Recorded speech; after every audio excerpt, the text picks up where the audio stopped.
I am Ahmad Elham, a software, database, and web developer, a translator, a teacher, and instructor of concourse student in the field of systematic studying.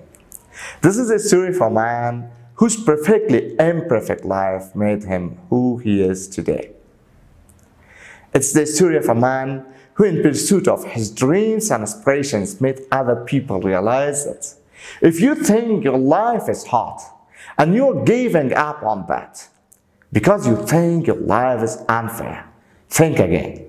Because when you think that way, you are being unfair to your own self.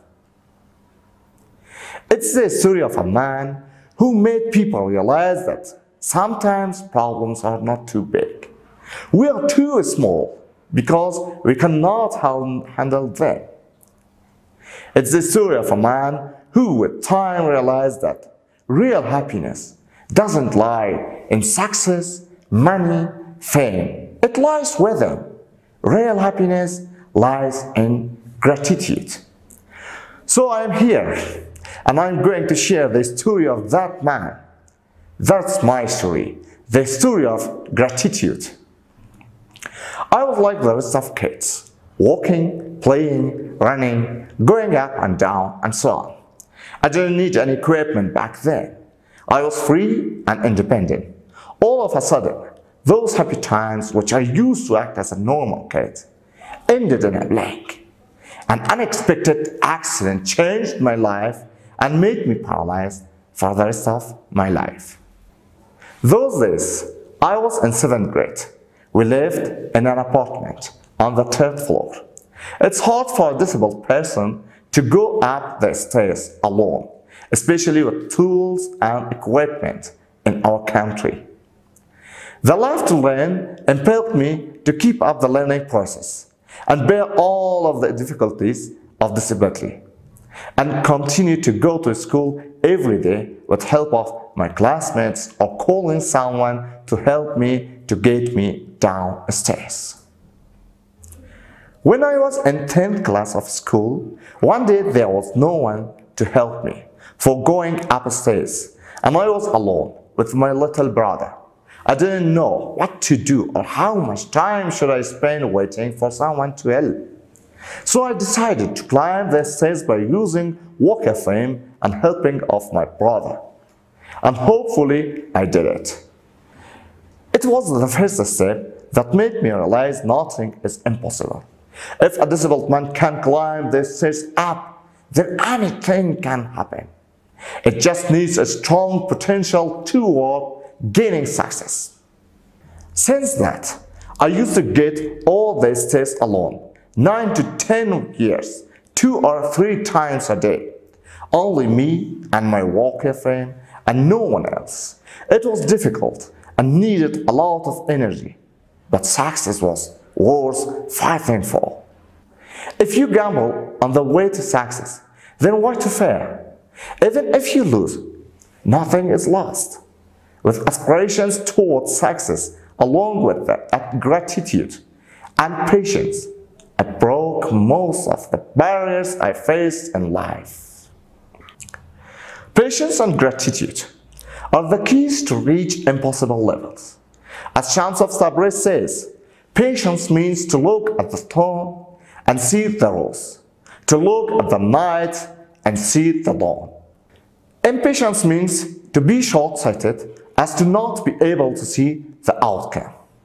I have been facing so many problems in my daily life, from the stairs problem to people's treatment, from bed sores to transportation and store control. During the school and preparation of Concord, since I was facing lots of difficulties to get the stairs, I searched a lot for an education center with no stairs, and unfortunately, I couldn't find one. But luckily, I got to meet people who helped me a lot to overcome this situation and contribute to continue my lessons. With those efforts and inspirations to success, especially with the grant of God, I thankfully got admission to the Faculty of Computer Science in the first-ranked University of Afghanistan, Kabul University.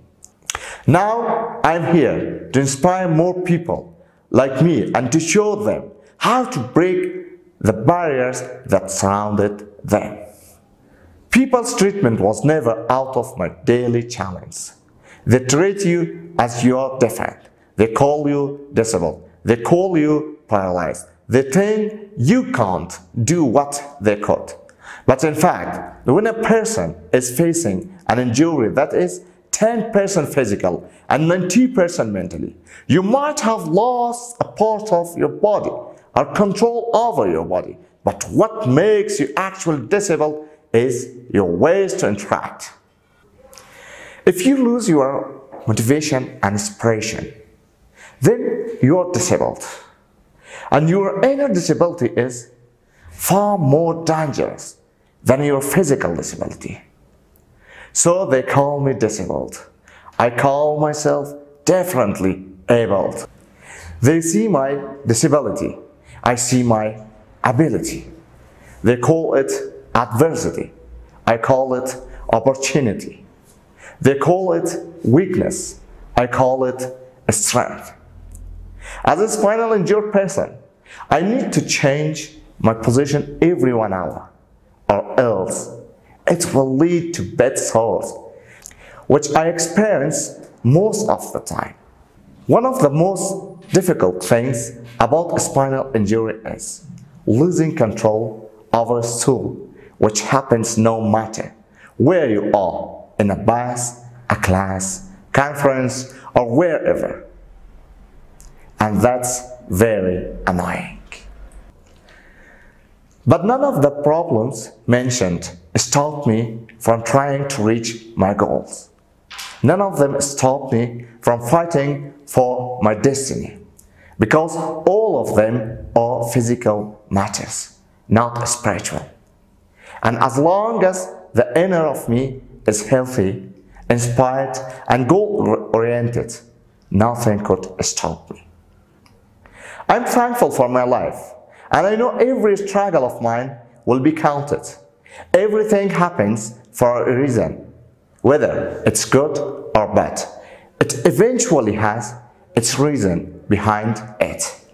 Every phenomenon occurs to purify you both inwardly and outwardly. Everything and everyone enters your life with the purpose to give your life a meaning. The world, universe, stars, planets, oceans, lands, even molecular substances, everything is here for a purpose, to show you who you are. The universe, with all its greatness and complexity, is purposeful and has a mission to do. Then, how is it possible that your life be purposeless? At the end, life will look back to us and ask us how we spend it. It doesn't matter whether you are sick or healthy, poor or wealthy, prisoner or free, ugly or pretty.